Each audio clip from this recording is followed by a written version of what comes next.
നമസ്കാരം. മലയാളി വാർത്ത ഇൻസൈഡിലേക്ക് സ്വാഗതം. 10 നാളും പിടികൊടുക്കാതെ രാഹുൽ മാങ്കൂട്ടത്തിൽ. പോലീസ് സംഘം ഇന്നലെ രാത്രി അവസാന നമ്പറുകൾ പ്രയോഗിച്ചു. രാഹുലിനെ പിടികൂടാൻ കഴിയാത്തതിൽ വലിയ ജാള്യതയിലാണ് മുഖ്യമന്ത്രി പിണറായി വിജയൻ. രാഹുലിനെ ഒളിപ്പിച്ചിരിക്കുന്നത് കോൺഗ്രസ് നേതാക്കളാണ് എന്ന് മുഖ്യമന്ത്രി ആരോപിക്കുന്നു. എന്നാൽ മറുവശത്ത് രാഹുൽ മാങ്കൂട്ടത്തിലിനെ അറസ്റ്റ് ചെയ്യാതെ രാഷ്ട്രീയം കളിക്കുകയാണ് മുഖ്യമന്ത്രി എന്ന് കോൺഗ്രസ്. രാഹുൽ മാങ്കൂട്ടത്തിലിനെതിരെ 2 പരാതികളാണ് പോലീസിന് മുന്നിലുള്ളത്. ആദ്യ പരാതിയിൽ ഇപ്പോൾ അറസ്റ്റ് തടഞ്ഞിരിക്കുകയാണ് ഹൈക്കോടതി. 2ാം പരാതിയിൽ FIR ഇട്ട് കേസുമായി മുന്നോട്ടു പോവുകയാണ് പോലീസ്. ഇന്നലെ തിരുവനന്തപുരം ജില്ലാ സെഷൻസ് കോടതിയിൽ നൽകിയ മുൻകൂർ ജാമ്യാപേക്ഷയിൽ ഇതുവരെ തീരുമാനമെടുത്തില്ല. 2ാം പരാതിയിൽ അറസ്റ്റ് തടഞ്ഞില്ല കോടതിയെങ്കിലും ഇതുവരെ രാഹുൽ മാങ്കൂട്ടത്തിലിനെ പിടികൂടുന്നതിൽ പോലീസ് സംഘം വിജയിച്ചില്ല. ഇനി അറസ്റ്റ് ചെയ്ത് കേരളത്തിലേക്ക് എത്തിച്ചാൽ അത് രാഷ്ട്രീയ മുതലെടുപ്പിനാണ് എന്ന ആരോപണമുയരും. തദ്ദേശഭരണ തെരഞ്ഞെടുപ്പിന് ഇനി 1 നാൾ മാത്രം ബാക്കി. അതിന് തൊട്ടു മുൻപ് ഇപ്പോൾ രാഹുൽ മാങ്കൂട്ടത്തിലിനെ പിടിച്ചുകൊണ്ടുവരുന്നതിലെ അപകടം മണത്തറിഞ്ഞിരിക്കുകയാണ് ഭരണകൂടം. പോലീസ് സംഘത്തോട് ഇനിയൊരു നിർദ്ദേശമുണ്ടാകുന്നതുവരെ അറസ്റ്റിലേക്ക് കടക്കേണ്ട എന്ന് ഇന്ന് രാവിലെ ഉന്നതങ്ങളിൽ നിന്ന് നിർദ്ദേശമെത്തി. കർണാടകയിൽ സ്വാധീനമുള്ള നേതാക്കളുടെ സംരക്ഷണം ഒന്നുകൊണ്ട് മാത്രമാണ് രാഹുലിനെ പിടികൂടാൻ കഴിയാതെ പോയത് എന്ന് പോലീസ് സംഘം പറയുന്നു. പോലീസിന്റെ എല്ലാ രഹസ്യ നീക്കങ്ങളും അവസാന നിമിഷം രാഹുലിന് ചോർന്നു കിട്ടുന്നു. രാഹുലിന്റെ സഹായികളെ പിടികൂടിയപ്പോൾ വലിയ പ്രതീക്ഷയിലായിരുന്നു അന്വേഷണ സംഘം. അവരിൽ നിന്ന് നിർണായക തെളിവുകൾ കിട്ടുമെന്നും ആ വഴി പിന്തുടർന്ന് രാഹുലിനെ അറസ്റ്റ് ചെയ്യാമെന്നും അവർ കണക്കുകൂട്ടി. എന്നാൽ അപ്രതീക്ഷിതമായ ചില നീക്കങ്ങൾ. കേരളത്തിൽ നിന്നുള്ള പോലീസ് സംഘം കർണാടക പോലീസിനോട് സഹായം തേടി. കർണാടക പോലീസ് ഇക്കാര്യങ്ങളിൽ സഹായം വാഗ്ദാനം ചെയ്തു. പിന്നീട് കേരളത്തിലെ പോലീസ് സംഘത്തിനൊപ്പം ചേർന്ന ഒരു ഇൻഫോമർ യഥാർത്ഥത്തിൽ പോലീസ് സേനയെ ചതിക്കുകയായിരുന്നുവോ എന്ന സംശയം അന്വേഷണ സംഘത്തിൽ ഇപ്പോൾ ശക്തമാണ്. ഈ ഇൻഫോമർ നൽകിയ വിവരങ്ങൾ അനുസരിച്ച് സത്യമംഗലം കാട്ടിൽ വരെ എത്തി അന്വേഷണ സംഘം. എന്നാൽ വഴിമുട്ടി തിരികെ പോരേണ്ടി വന്നു പല സ്ഥലങ്ങളിൽ നിന്നും. ബംഗളൂരിലുള്ള ഒരു മലയാളി അഭിഭാഷകയുടെ സംരക്ഷണയിലാണ് രാഹുൽ കഴിഞ്ഞത് എന്ന് പോലീസ് സംഘം വിശ്വസിക്കുന്നു. ഈ അഭിഭാഷകയ്ക്ക് ഉന്നത തലങ്ങളിൽ വലിയ സ്വാധീനമുണ്ട്. റിയൽ എസ്റ്റേറ്റ് ബിസിനസ്സുകാരുമായി അഭിഭാഷക അടുത്തിടപഴകുന്നു. അതുകൊണ്ട് തന്നെ അവരുടെ വലിയ ഫാം ഹൗസുകളിൽ വളരെ സുരക്ഷിതനായി രാഹുൽ മാങ്കൂട്ടത്തിൽ കഴിഞ്ഞുവെന്നാണ് പോലീസ് സംഘം കരുതുന്നത്. എസ്റ്റേറ്റ് പോലെ പരന്നു കിടക്കുന്ന വലിയ ഫാം ഹൗസുകൾ. അതിനുള്ളിൽ കയറി രാഹുൽ മാങ്കൂട്ടത്തിലിനെ അറസ്റ്റ് ചെയ്യാൻ കേരളത്തിൽ നിന്നെത്തിയ 8-10 പോലീസ് സേനാംഗങ്ങൾക്ക് കഴിയില്ല. കേരള പോലീസ് കർണാടക അതിർത്തി കടന്ന ആ നിമിഷം മുതൽ കൃത്യമായി രാഹുൽ സംഘത്തിന് കേരള പോലീസിൻ്റെ നീക്കങ്ങൾ ചോർന്നു കിട്ടുന്നുവെന്നാണ് ഇപ്പോൾ പോലീസ് കരുതുന്നത്. നേരത്തെ തന്നെ ഇത് സംബന്ധിച്ച ചില സൂചനകൾ പോലീസിന് ലഭിച്ചിരുന്നു എങ്കിലും അതിവിശ്വസ്തരായ പോലീസ് സേനാംഗങ്ങളെയാണ് രാഹുൽ വേട്ടയ്ക്ക് നിയോഗിച്ചത് എന്നായിരുന്നു ഭരണകൂടത്തിൻ്റെ കണക്കുകൂട്ടൽ. 4 തവണ പോലീസ് സംഘം എത്തുന്നതിന് തൊട്ടു മുൻപ് രാഹുൽ മാങ്കൂട്ടം അതത് ഒളിയിടങ്ങളിൽ നിന്ന് രക്ഷപ്പെട്ടു.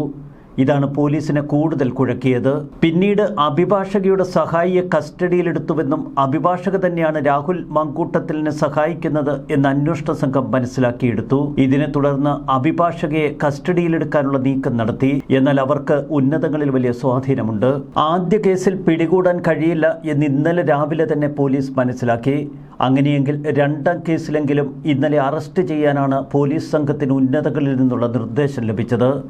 ഇതനുസരിച്ച് അവസാനവട്ട നീക്കങ്ങൾക്ക് പോലീസ് ശ്രമങ്ങൾ ആരംഭിച്ചു. രാഹുൽ മാങ്കൂട്ടത്തിലിനെതിരെ KPCC നേതൃത്വത്തിന് ഇമെയിൽ വഴി പരാതി നൽകിയ ബംഗളൂരിൽ നിന്നുള്ള 23കാരി. അവരുടെ മൊഴി ഇതുവരെ രേഖപ്പെടുത്താൻ പോലീസിന് കഴിഞ്ഞിട്ടില്ല. ആ 23കാരിയിൽ നിന്ന് മൊഴിയെടുത്ത് അത് ജില്ലാ സെഷൻസ് കോടതിയിൽ നൽകിയാൽ മാത്രമേ രാഹുലിൻ്റെ മുൻകൂർ ജാമ്യ ഹർജി തള്ളിക്കളയാൻ കഴിയൂ എന്ന് പ്രോസിക്യൂഷൻ പോലീസിനെ അറിയിച്ചു. ആദ്യ കേസിൽ ബലാത്സംഗമായിരുന്നില്ല, ഉഭയകക്ഷി സമ്മതപ്രകാരമുള്ള ലൈംഗിക ബന്ധമായിരുന്നു എന്ന വാദം ഇപ്പോൾ രാഹുലിന് അനുഗ്രഹമായി.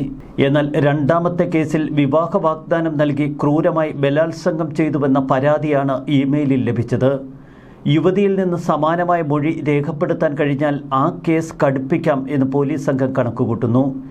വിവാഹിതയായ യുവതിയെ വിവാഹ വാഗ്ദാനം നൽകി പീഡിപ്പിക്കാൻ കഴിയില്ല എന്നതാണ് ആദ്യ പരാതിയിൽ പോലീസിന് മുന്നിലുള്ള വലിയ വെല്ലുവിളി. രാഹുലിനെതിരെ ഒരുപാട് പരാതിക്കാർ രംഗത്ത് വന്നു എങ്കിലും പല പരാതിക്കാരെയും ഇതിനകം ഒതുക്കിക്കളഞ്ഞുവെന്നാണ് പോലീസ് കരുതുന്നത്.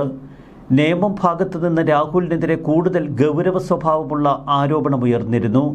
ഇത് സംബന്ധിച്ച് ചില പ്രാഥമിക വിവരശേഖരണം പോലീസ് നടത്തി. ഗൾഫിൽ ഫ്ളാറ്റ് ഉൾപ്പെടെ മോഹന വാഗ്ദാനം നൽകി ഇരകളെ സ്വാധീനിക്കാനുള്ള ശ്രമങ്ങൾ രാഹുൽ മങ്കൂട്ടത്തിലിൻ്റെ സംഘം നടത്തുന്നുവെന്നാണ് ഇപ്പോൾ പോലീസിന് ലഭിക്കുന്ന സൂചന. മറുവശത്ത് രാഹുൽ വേട്ട അവസാനിപ്പിക്കുമ്പോൾ അത് സർക്കാരിന് വലിയ നാണക്കേട് വരുത്തുന്നു.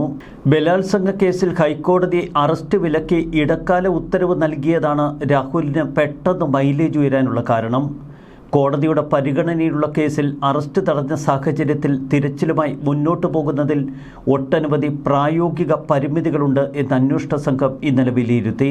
പീഡനക്കേസിൽ അറസ്റ്റ് ഹൈക്കോടതി തടഞ്ഞതിന് പിന്നാലെ ഒന്നിനു പിറകെ ഒന്നായി ഇടയ്ക്കിടെ രാഹുൽ മങ്കൂട്ടത്തിലിൻ്റെ മൊബൈൽ ഫോൺ ഓണാകുന്നു. മൊബൈൽ ഫോണിൻ്റെ റേഞ്ച് നോക്കി അന്വേഷണ സംഘം കുതിക്കുന്നു. എന്നാൽ അവിടെ എത്തുമ്പോഴേക്കും ആട് കിടന്നിടത്ത് പൂട പോലുമില്ല എന്ന അവസ്ഥ.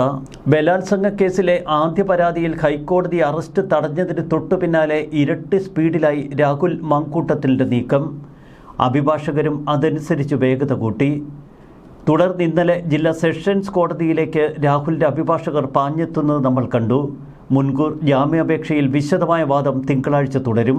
ഇക്കഴിഞ്ഞ നവംബർ 27-നാണ് പരാതിക്കാരി നേരിട്ട് മുഖ്യമന്ത്രിയെ കണ്ട് തൻ്റെ പരാതി സമർപ്പിക്കുന്നത്.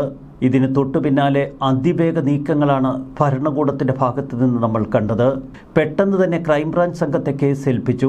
എത്രയും പെട്ടെന്ന് രാഹുലിനെ അറസ്റ്റ് ചെയ്യാനുള്ള ഉത്തരവ് ഉന്നതങ്ങളിൽ നിന്ന് പുറപ്പെടുവിച്ചു. ഡ്രൈവർക്കും പേഴ്സണൽ അസിസ്റ്റന്റിനുമൊപ്പമാണ് രാഹുൽ ആദ്യം പാലക്കാട് വിട്ടത്. എന്നാൽ പിന്നീട് ഡ്രൈവറെയും പേഴ്സണൽ അസിസ്റ്റന്റിനെയും അന്വേഷണ സംഘം കസ്റ്റഡിയിലെടുത്ത് ചോദ്യം ചെയ്തു. അവരിൽ നിന്ന് പോലും ഒരു വിവരവും ചോർന്നു കിട്ടിയില്ല. അതീവ രഹസ്യാത്മക നീക്കങ്ങൾ. യാതൊരു വിധത്തിലും തൻ്റെ നീക്കങ്ങൾ ചോർന്നു പോകാതിരിക്കാൻ സർവത്ര ശ്രദ്ധ പുലർത്തിയ രാഹുൽ മങ്കൂട്ടം ഹൈക്കോടതിയിലെ പോരാട്ടത്തിലൂടെ മുൻകൂർ ജാമ്യം ഉറപ്പിച്ച് വീണ്ടും കളത്തിലിറങ്ങി ഈ കേസിനെ നേരിടുക എന്നതായിരുന്നു രാഹുലിൻ്റെ തന്ത്രം. അതേറെക്കുറെ വിജയിക്കുന്ന കാഴ്ചയാണിപ്പോൾ നമുക്ക് മുന്നിൽ.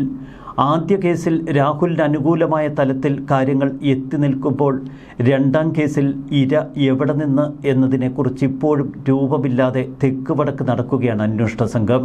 രണ്ടാം പരാതിക്കാരിയുടെ പേരോ സംഭവ സ്ഥലമോ വ്യക്തമല്ല എന്ന് രാഹുലിൻ്റെ അഭിഭാഷകൻ ഇന്നലെ കോടതിയെ അറിയിച്ചു. പ്രത്യേകിച്ച് സംഭവങ്ങളൊന്നുമില്ലാതെ ഊരും പേരുമില്ലാത്ത ആരോ അയച്ച ഒരു ഇമെയിൽ. അതുകൊണ്ട് തന്നെ ജാമ്യാപേക്ഷയിൽ ആ സംഭവവുമായി ബന്ധപ്പെട്ട യാതൊരുവിധ അഡ്മിഷനുകളോ വെളിപ്പെടുത്തലുകളോ രാഹുൽ മങ്കൂട്ടത്തിൽ ഉയർത്തിയിട്ടുമില്ല. തനിക്ക് അജ്ഞാതമാണ് രണ്ടാം പരാതി എന്ന നിലപാടാണ് രാഹുൽ കൈക്കൊണ്ടിരിക്കുന്നത്. അതേ വാദമുയർത്തി കോടതിയിൽ ശക്തമായ നിലപാട് ഇപ്പോൾ രാഹുലിൻ്റെ അഭിഭാഷകൻ കൈക്കൊണ്ടിരിക്കുന്നു. എന്നാൽ ഈ പരാതിയിൽ നിർണായകമായ ചില വിവരങ്ങൾ തിങ്കളാഴ്ച കോടതിയെ ധരിപ്പിക്കുമെന്നാണ് പ്രോസിക്യൂഷൻ പറഞ്ഞിരിക്കുന്നത്. തിങ്കളാഴ്ചയ്ക്ക് മുൻപ് അതിജീവിതയെ കണ്ടെത്തി ഏതുവിധേനയും മൊഴി രേഖപ്പെടുത്താൻ മറുവശത്ത് പോലീസ് നെട്ടോട്ടമോടുന്നു. ചുരുക്കത്തിൽ അതിജീവിതകൾക്ക് പുറകെ പായുന്ന കേരള പോലീസ്. മറുവശത്ത് രാഹുലിനെ പിടികൂടാൻ ഇടിയൻ പോലീസ് സംഘം അടക്കമുള്ളവരെ ഉപയോഗിച്ച് ഏകദേശം 10 ദിവസത്തിലധികം മെനക്കെടുന്ന കാഴ്ച. എന്നിട്ടും പിടികൊടുക്കാതെ നിൽക്കുന്ന രാഹുൽ. അതിന് കാരണമായി ഭരണകൂടം പറയുന്നത് കർണാടകയിൽ വെച്ച് രാഹുലിനെ അറസ്റ്റ് ചെയ്യുക എളുപ്പമല്ല. കർണാടക കോൺഗ്രസ് ഭരിക്കുന്ന സംസ്ഥാനമാണ്. അവിടെയുള്ള ഉന്നത രാഷ്ട്രീയ നേതാക്കളും പണച്ചാക്കുകളുമൊക്കെ രാഹുലിൻ്റെ പ്രിയപ്പെട്ടവരാണ്. അവരുടെ സംരക്ഷണയിലാണ് രാഹുൽ അവിടെ തുടർന്നത്. എന്നാൽ കേരളത്തിലെ കോൺഗ്രസ് പാർട്ടി രാഹുലിനെ അറസ്റ്റ് ചെയ്യാൻ ആഹ്വാനം ചെയ്യുന്നു. വിചിത്രമാണ് രാഹുൽ മങ്കൂട്ടത്തിലുമായി ബന്ധപ്പെട്ട കാഴ്ചകൾ. ന്യൂസ് ഡെസ്ക് മലയാളി വാർത്ത ഇൻസൈഡ്.